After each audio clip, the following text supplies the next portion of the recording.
In the border town of Monmouth, the line that divides Wales and neighbouring England has rarely seemed so clear-cut. Fortunately spared from some of the worst that COVID can bring, the Welsh Government wants it to stay that way. They've tried and failed to persuade Westminster to write law that protects them, so they are doing it themselves. The Prime Minister could have acted in a way that would have been clear that this is about preventing people from high circulation areas going to low circulation areas, wherever they may be. But because I failed to persuade the Prime Minister to use the powers he has, I'm now having to use the powers that are here in Wales.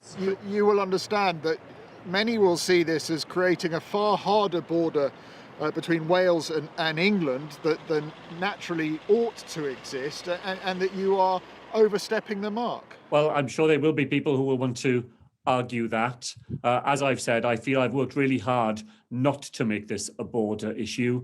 Preventing visitors from high COVID incident areas of England, Scotland and Northern Ireland from entering Wales has rattled his political opponents.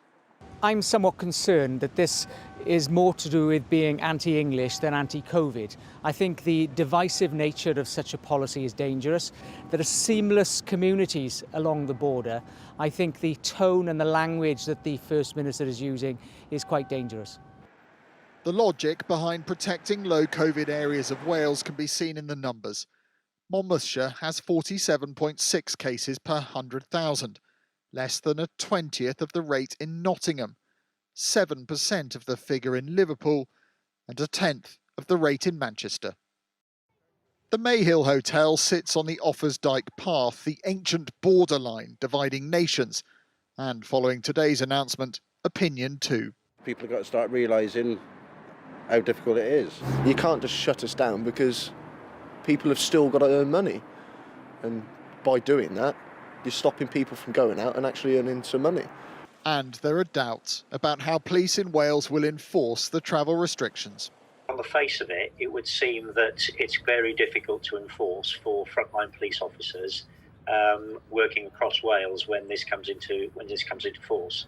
The Welsh Government are accused by some of overstepping their powers, but they are confident that what they are proposing they are able to achieve, and with broad public support, it's unlikely to stop them. Tonight, the border is still open to all, but only until Friday. Rupert Evelyn, News at 10, Monmouth.